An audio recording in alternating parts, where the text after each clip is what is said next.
Soy James Shapiro, profesor de inglés en la Universidad de Columbia, y estoy muy contento de celebrar el 10º aniversario de la celebración de Shakespeare en Buenos Aires. Y realmente me encantó mi visita a Buenos Aires.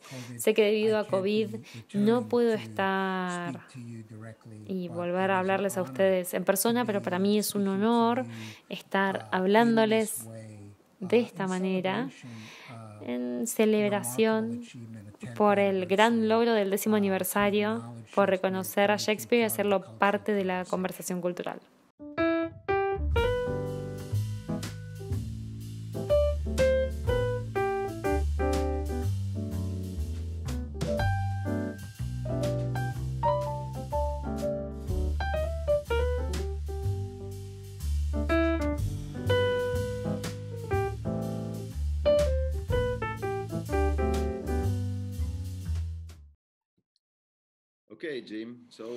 Bueno, Jim, vayamos a 1865. Y me preguntaba, ¿por qué crees que Lincoln fue el mejor lector de Shakespeare en Estados Unidos? Esa es una declaración muy fuerte para mí, y obviamente hay muchos académicos que han dedicado sus vidas a leer, investigar y enseñar Shakespeare. Stephen Greenblatt es el más ilustre de ellos, pero cuando uno conoce más a Abraham Lincoln, una persona que no ha tenido una educación formal, él creció en un campo, tal vez tuvo algunos meses aquí y allá cuando era niño en la escuela. Él no llegó a estudiar a Shakespeare. Su madrastra llevó consigo varios libros cuando se mudó a la casita con la familia de Lincoln, y uno de estos libros tenía varios extractos de las obras de Shakespeare, incluyendo Hamlet, Julio César y otras obras. Y Lincoln, como hombre joven, comenzó a memorizar estos discursos. Y durante el resto de su vida, hasta que un actor de Shakespeare lo asesinó en abril de 1865, él se sumergió a sí mismo en Shakespeare. Y la razón por la que creo que él era, a mi parecer, el mejor lector de Shakespeare en este país es porque como él era una persona muy depresiva y sin embargo se abrió a Shakespeare, y Shakespeare le permitió poder alojar mucho de su dolor y mucha de su culpa. Entonces, por ejemplo, él consideraba que el monólogo de Claudio en Hamlet sobre su propia culpa era tanto mejor que el monólogo de Hamlet de Ser o no ser. Y él seguía recurriendo a personajes como Macbeth, y en el monólogo de Mañana y Mañana y Mañana, y una persona que estaba totalmente atormentada por la culpa. Y él presidió un país en guerra donde murieron 700.000 estadounidenses. Entonces Shakespeare simplemente lo atravesó, y cada oportunidad que él tenía para recitar a Shakespeare, incluso cuando las personas que estaban con él particularmente no querían escucharlo a Lincoln recitando a Shakespeare, él tomaba esa oportunidad y leía una y otra vez en voz alta, y esto penetraba en su vida. Y él estaba tan comprometido con Shakespeare de una manera que nunca he visto y encontrado en otra persona.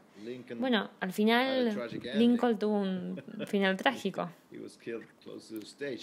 Lo mataron, fue asesinado cerca del escenario, y hay una historia fantástica donde relacionás y haces una conexión entre él, su asesinato, y Shakespeare. ¿Qué nos podrías contar sobre eso? John Wilkes Booth era el hijo de uno de los mejores actores británicos. Él era el tercero en su generación en ser parte de la compañía de Shakespeare, de alguna manera. Y a diferencia de su hermano Edwin Booth y su otro hermano Junior, él gravitó hacia una especie de Shakespeare sureño. Y con esto quiero decir un Shakespeare que hablaba sobre los valores de la sociedad esclava, en especial una que estaba enfrentando la derrota, lo que ahora llamamos la causa perdida. Entonces, cuando John Wilkes Booth interpretó a Hamlet o a Macbeth, que era la obra favorita de Lincoln, él no lo interpretó como como un individuo cerebral, sino como una persona desafortunada, pero físicamente activa y galante. Y cuando investigué la carrera de John Booth como un actor shakespeariano, una de las cosas que más me llamaron la atención fue que cuando iba a una pequeña ciudad para actuar e interpretar a Shakespeare, él haría el papel principal y otros 20 actores locales desarrollarían la obra y él solamente quería hacer el acto final de Macbeth. Los primeros 4 actos significaban nada para él. Lo que más le importaba a él era la escena de la pelea al final, donde él interpretaría un personaje desafortunado luchando contra su propia muerte. Y por supuesto que después de haber asesinado a Lincoln, él se dio a la fuga y seguía mencionando en su diario a Macbeth y cómo las personas no habían apreciado sus actos. Y él se consideraba a sí mismo como un matón estadounidense, pero las críticas de sus actos no fueron buenas. Entonces, uno simplemente tiene esta colisión shakespeariana donde está el entendimiento de la obra de 2 puntos de vista totalmente diferentes. Uno es un supremacista blanco y el otro es el presidente de Estados Unidos. Este capítulo quería ser un libro por sí mismo y cada día lo recortaba y después se volvía más grande y después lo recortaba de nuevo para que no tome control de todo el libro. Pero me alegro que hayas comenzado con este capítulo porque es uno de los que estoy más orgulloso. Sí, exactamente. Y he encontrado 2 eventos en los cuales la realidad supera la ficción. Bueno, ese es uno en tu libro. Ese es realmente uno. Bueno, del otro hablaremos un poco más tarde. Pero hay otro capítulo sobre la inmigración, ¿no? Y sobre cómo Caliban de alguna manera estaba colaborando para que la tempestad cobre vida en Estados Unidos. Y este gran espectáculo que se llama Caliban en Arenas Amarillas, con 7.000 intérpretes. ¿Cómo fue eso? Bueno, Prince McKay, que creó ese espectáculo, fue parte del movimiento para tener un teatro masivo. Y su espectáculo antes en San Luis tuvo miles de personas por día. Realmente no sé cómo es que antes podían transmitir el sonido, cómo eran capaces de proyectar tanto. Pero 7.000 personas estaban involucradas con esto y es algo extraordinario. Y por supuesto que en la audiencia miles de personas en Estados Unidos. Eran muchos inmigrantes, porque a principios del siglo Nueva York era una comunidad de inmigrantes. Y es muy interesante ver cómo el personaje de Shakespeare, Caliban, fue utilizado como un representante mitad humano sucio, mitad bestia.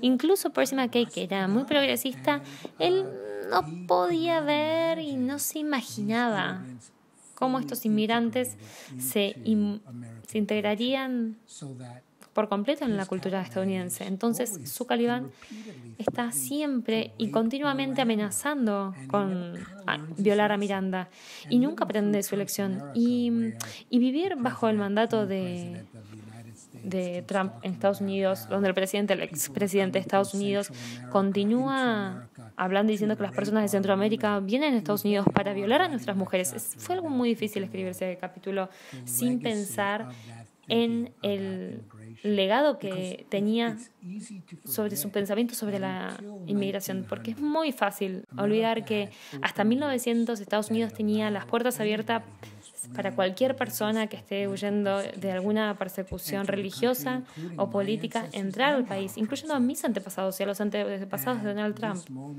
Y este momento donde a Caliban se lo utiliza como una forma de arma para poder luchar con la inmigración y cuestiona las políticas de inmigración, establece un cambio radical en la historia estadounidense. Y mientras avanzamos en este 2021 veremos qué tipo de acuerdos de inmigración podemos acordar. Bueno, sí, es muy interesante ver los distintos puntos de vista que el personaje de Caliban tuvo a lo largo del siglo XX. Comenzó como un inmigrante, luego tenemos el enfoque postcolonial y por último, Caliban puede ser visto como una víctima porque él está reclamando la propiedad de la isla, ¿no? Él está diciendo que él es el dueño de la isla y bueno, y luego prospera el resto de los italianos. Esos son los inmigrantes, ¿no? Exacto, sí. Es muy astuto, eso es muy astuto. Yo creo que uno puede mirar esta obra y puede ver a muchas de ellas y sus fortunas suben y bajan como en la bolsa de valores, donde no solamente las obras, pero sino los personajes en las obras obtienen distinta importancia. Y sí, tenés razón.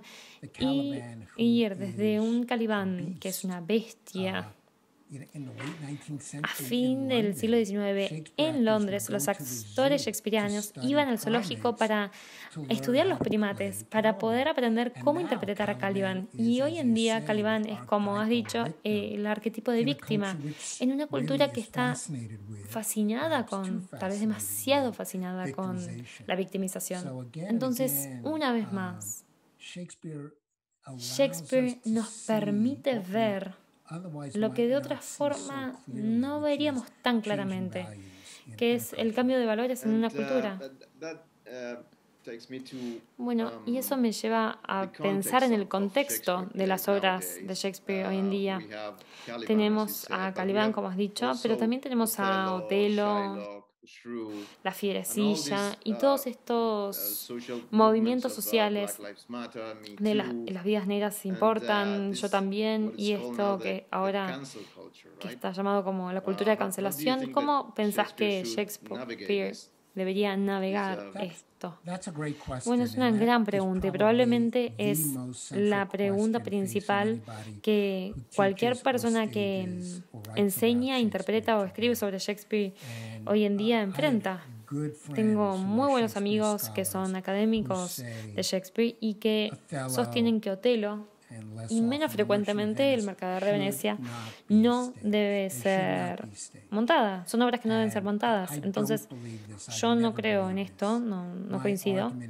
Mi argumento es que deben ser sin mucha violencia. Creo que si El Mercader de Venecia lleva a la masacre, no fomentaría que se monte, pero debe ser con poca violencia. Creo que estos sentimientos están dentro de la cultura y quiero conocerlos. Entonces, la manera en la que yo describo esto en el libro es que Shakespeare es un canario en una mina.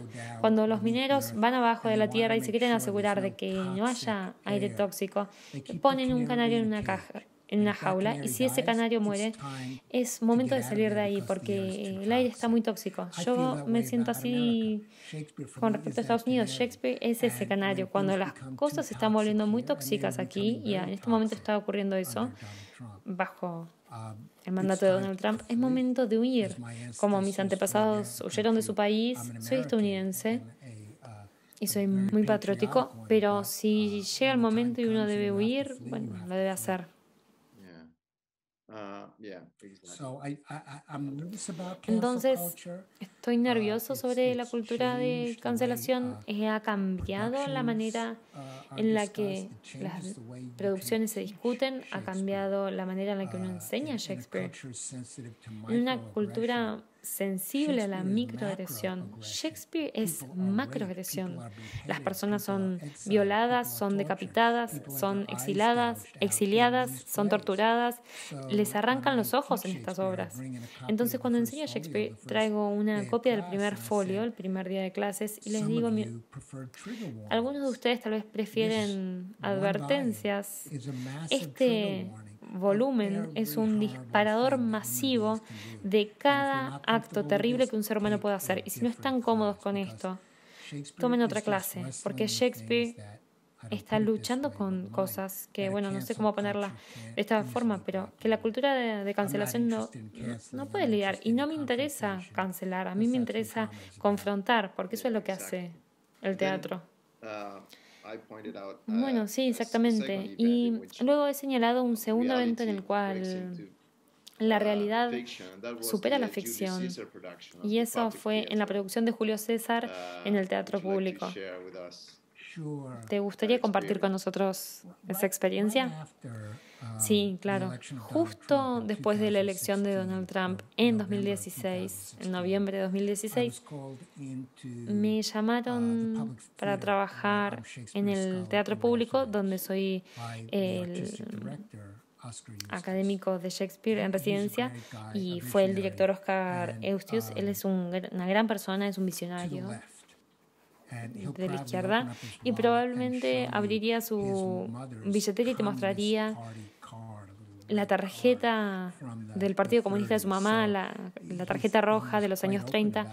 Él es muy abierto con respecto a las inclinaciones políticas, y él dijo: yo quiero hacer a Julio César.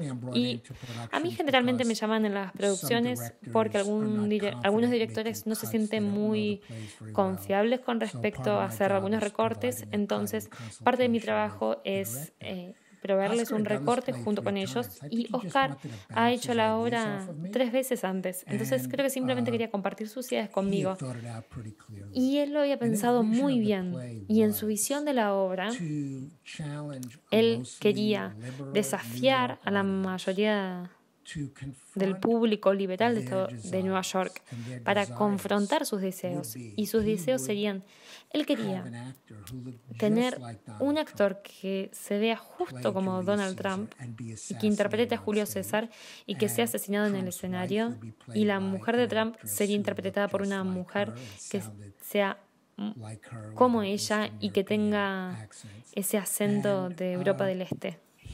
Y él haría una cosa más que fue bastante inteligente, porque es director artístico y tenía presupuesto.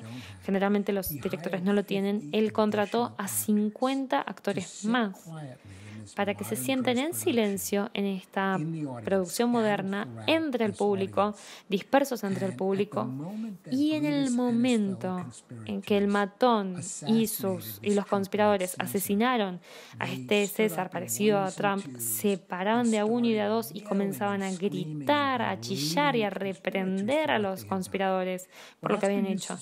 Pero lo que Oscar Eustius quería hacer era crear un efecto latigazo. Queríamos ver a este líder protofascista parecido a Trump ser asesinado, pero uno no preserva la democracia con necesidades no democráticas. Entonces es un gran concepto de producción. Y al tener a los simpatizantes de Trump pidiendo y reclamando por democracia, es algo increíble. Y lo único que desorganizó esto es que la derecha escuchó sobre la producción. Nadie se quejó. En los primeros meses de la producción recibimos 8 cartas diciendo que no les gustaba un Donald Trump como Julio César. Pero bueno, uno recibe todo el tiempo quejas al hacer una producción de Shakespeare. Pero la última semana Fox News y otros organismos de la derecha comenzaron a vociferar y querían frenar el patrocinio y censurar la obra y alterarla. En otras palabras, los activistas de la derecha ofrecieron $1,000 a cualquiera que se avalanche sobre el escenario y pare con la producción. Y claro, los activistas de la derecha se encargaron de hacerlo. Y como era parte del equipo creativo, tenía un pase que me permitía entrar al teatro, y ahora a la mañana había colas de 3 o 4 horas para poder obtener una entrada gratuita para ver la obra. Entonces yo me sentaba al fondo del teatro en mi asiento y vi a una mujer correr al escenario, y su acompañante la filmaba e hizo que la producción se detenga. Entonces, durante varias noches sucesivas hemos visto a más activistas amenazando actores. Uno llevó balas de pintura, podría haber dejado ciego a alguno de los actores. Habían amenazas de muertes, el FBI, el Servicio Secreto, la Policía de Nueva York y otros organismos estaban ahí y era aterrador. Y lo que ocurría es que uno veía a Julio César asesinado, después tenía a los actores que eran los falsos activistas de la derecha pararse y protestar, y luego a los verdaderos activistas de la derecha pararse y correr al escenario. El público estaba muy nervioso y confundido, y no escribí esto en el libro porque una vez me puse tan ansioso al ver una función que me paré y me iba y como, bueno, soy un hombre en sus 60 años y parezco como un simpatizante de Trump. Y alguien de seguridad fue a pararme porque me paré en el medio de la función y por suerte un compañero los paró, si no me hubieran atado y arrastrado a la salida. Entonces, cuando los eventos que ocurrieron el 6 de enero en el Capitolio, los activistas de la derecha se abalanzaron y crearon violencia en el Capitolio, era una reproducción del teatro, era la vida imitando el arte de alguna manera. Y es un gran ejemplo de cómo el teatro, el buen teatro, puede percibir algo en el aire y sentirlo aunque todavía no haya sido noticia. Y eso es lo que hizo esta producción. Bueno, sí, los simpatizantes de Trump asaltando el Capitolio. Eso fue, para mí, todo lo opuesto. Fue la ficción superando la realidad, porque ese hombre con todo el pelaje y los cuernos entrando con el cetro, ¿qué fue eso? ¿No? Bueno, ese es un muy buen punto. Y eso sugiere lo teatral que fue todo este evento. Que las personas hayan estado, se disfrazaron, se pusieron trajes, tenían accesorios, querían hacer algunas escenas, se sentaron en la oficina de Nancy Pelosi y pusieron los pies arriba de la mesa. Entonces, había una necesidad de dramatizar lo que estaban haciendo. Fue violento, pero también muy teatral. Y nuevamente Shakespeare anticipa todo esto en la obra Julio César, en Coriolanus, y hay otras obras que son muy políticas. Y alcanzar este estado de división, ¿no? Que hoy en día estamos viviendo en Argentina y en muchos otros países alrededor del mundo, esta radicalización de los puntos de vista. ¿Cómo crees que Shakespeare podría ayudarnos a ser más unidos como sociedad? Bueno, esta es una pregunta muy importante. Yo creo que Shakespeare se puede utilizar de dos formas que son diametralmente opuestas. Una es que Shakespeare ha sido militarizado. Puede ser que Calibán se haya utilizado en contra de la inmigración, o la fierecilla domada, que se utiliza como un arma de alguna forma para reprimir los derechos femeninos o defenderlos. Pero la otra mitad de la ecuación es: todos amamos a Shakespeare, todos lo queremos a Shakespeare, todos lo reclamamos. Entonces describo a esto forcejeo como dos personas que están tirando de una cuerda a la vez, y a veces algunos van ganando y otras veces el equipo contrario. Hay muy pocos puntos de contacto hoy en día culturalmente, porque comenzamos a hablar distintos idiomas, tenemos distintos idiomas, y Shakespeare es una de las últimas islas de terreno común. Y es muy importante que preservemos eso.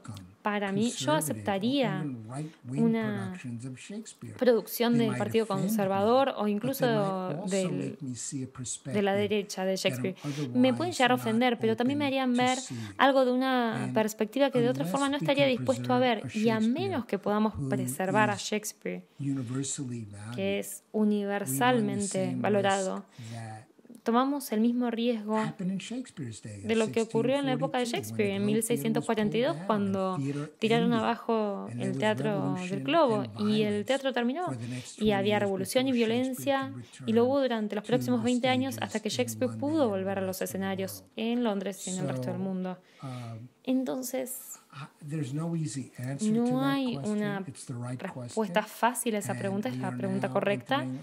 Ahora estamos entrando en un mundo que está cada vez más y más dividido y cada vez hay más necesidad de Shakespeare en ese mundo. Bueno, sí,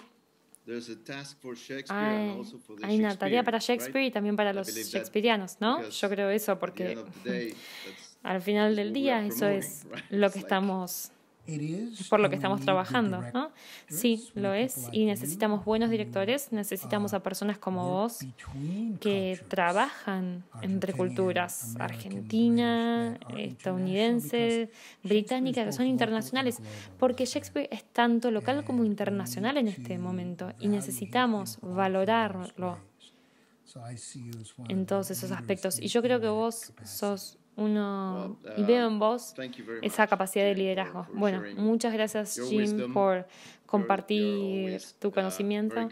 Siempre sos muy amable con nosotros, nos apoyás, y así que muchísimas gracias. Gracias a ustedes, realmente lo aprecio. Bueno, cuídense y estén bien.